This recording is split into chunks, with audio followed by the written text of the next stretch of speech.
Hello दोस्तों। तो कैसे हैं आप सब। आज हम लोग पढ़ने वाले हैं पार्ट 2 ऑफ ग्रेविटेशन क्लास 9। पिछली पार्ट में हम लोगों ने यूनिवर्सल लॉ ऑफ ग्रेविटेशन के बारे में बात किया था और आज हम लोग बात करने जा रहे हैं एक्सेलरेशन ड्यू टू ग्रेविटी यानी कि छोटा जी उसके बारे में। चलिए देखते हैं। तो चलिए देखते हैं सबसे पहला टॉपिक आज का एक्सेलरेशन ड्यू टू ग्रेविटी यानी कि छोटा जी। इसका डेफिनेशन है acceleration due to gravity is the acceleration gained by an object due to gravitational force। कोई भी एक चीज को अगर हम धरती के हवाले यानी फेंक दे, वो जो नीचे आएगा उसके नीचे आने का स्पीड बढ़ेगा ही बढ़ेगा, खींच रहा है, तो ये एक एक्सेलरेशन होता है। इस एक्सेलरेशन को हम लोग कहते हैं एक्सेलरेशन ड्यू टू ग्रेविटी। जो एक्सेलरेशन ग्रेविटी के कारण होता है उसको हम लोग कहते हैं छोटा जी। इसको हम लोग डिनोट करते हैं छोटा जी से, स्मॉल जी। इसका एसआई यूनिट है मीटर पर सेकेंड स्क्वायर।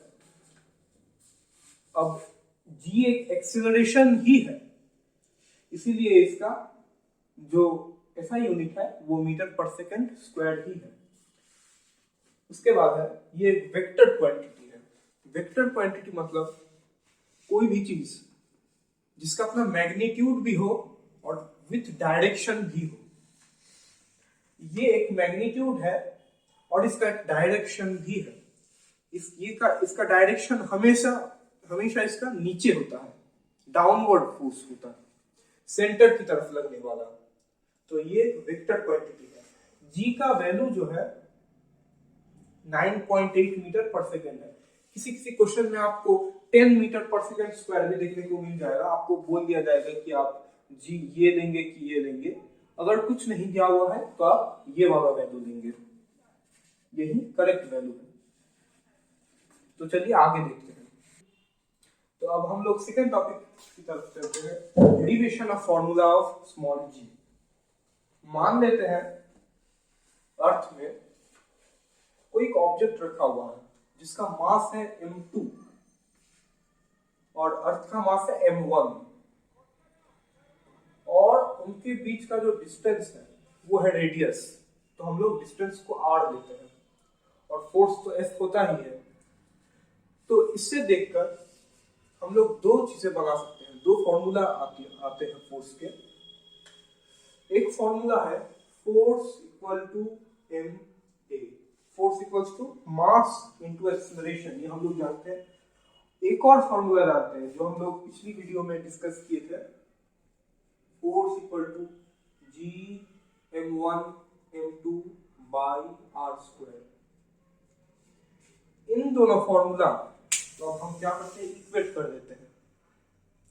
हम इक्वेट कर देंगे कैसे, जी m1 यहाँ पे काम करते हैं। यहाँ पे ऑब्जेक्ट का जो मास है वो हम लोग स्मॉल m ले लेते हैं, सुविधा होगा।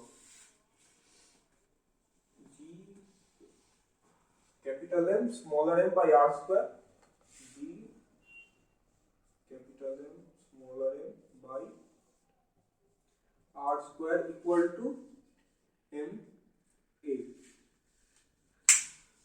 अब देखिए इक्वेट कर देते हैं हम इसको, m m कट जाएगा, बताइए इसके बाद क्या रहेगा। इसके बाद रह गया a equals to G m by r square. ये अब g हो जाएगा क्योंकि ये एक्सेलरेशन ड्यू टू ग्रेविटी है। तो ये आ गया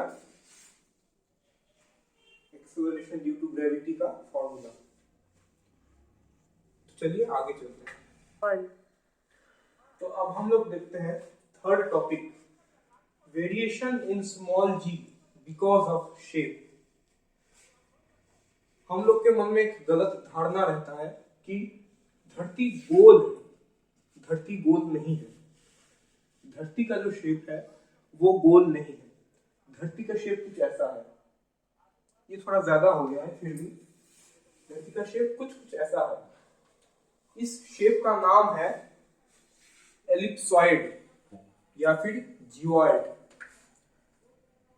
ये जो शेप है इसको हम लोग कहते हैं एलिप्सॉइड। ये एलिप्स जैसा शेप है, जिसकी वजह से सेंटर से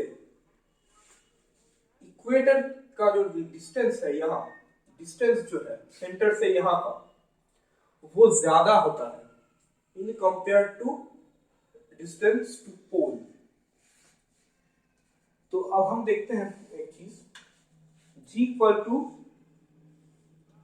GM/r², ये हमने निकाला था, डिराइव किया था।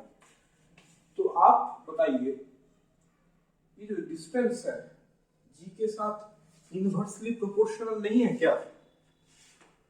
अगर डिस्टेंस घटेगा तो G को बढ़ना ही पड़ेगा। डिस्टेंस अगर घट गया तो G बढ़ जाएगा, और अगर डिस्टेंस बढ़ गया तो G कम हो जाएगा। ये हम लोग को समझना है। तो रिजल्ट क्या निकल के आया?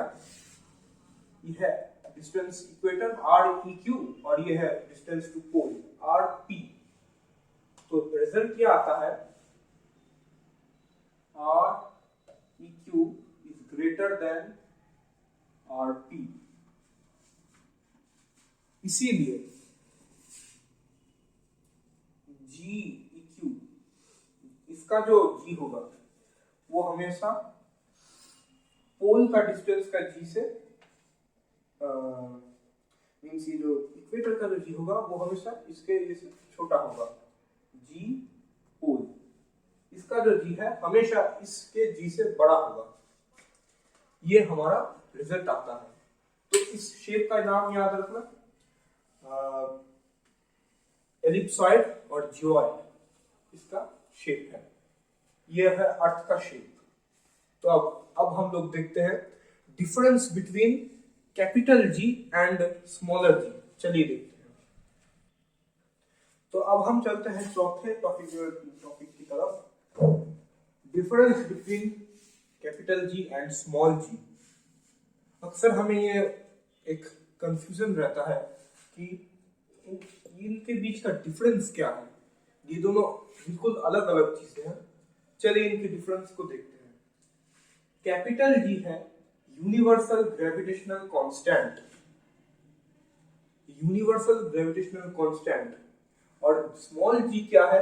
Acceleration due to gravity. अभी हमने देखा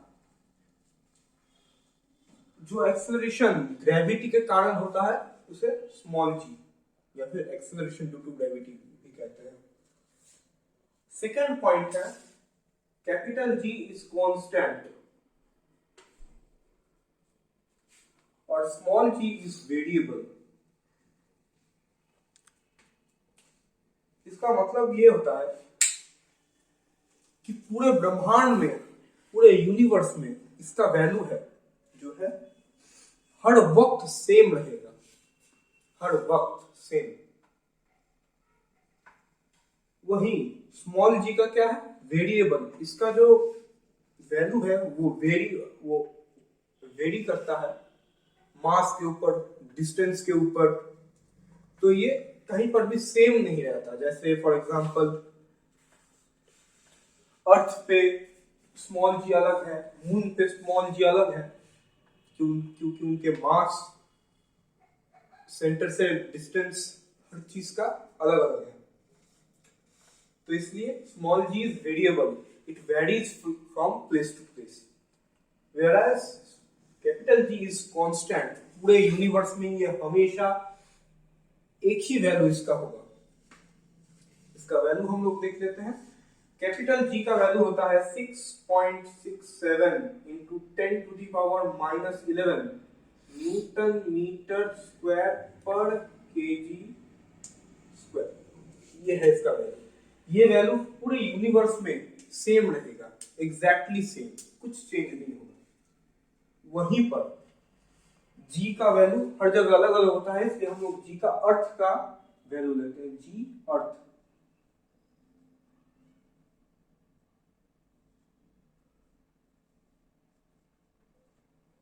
9.8 मीटर पर second square.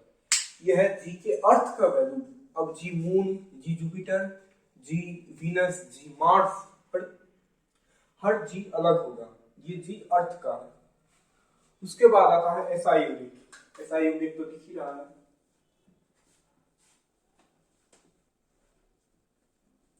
Newton metre square पर केजी स्क्वायर। और इसका एसआई यूनिट, इसका एसआई यूनिट है मीटर पर सेकेंड स्क्वायर। इनका जो एसआई यूनिट है वो भी अलग है। इसका है कैपिटल जी का है न्यूटन मीटर स्क्वायर पर केजी स्क्वायर, और वहीं पर स्मॉल जी का है एसआई यूनिट जो है मीटर पर सेकेंड स्क्वायर, जो एक्सेलरेशन का भी है ऐसा यूनिट है। तो आज के लिए इतना ही। Hope you like this part 2। Part 3 भी आपके लिए बहुत जल्द आने वाला है। अगर आपको अच्छा लगे please like, share and subscribe. Thank you.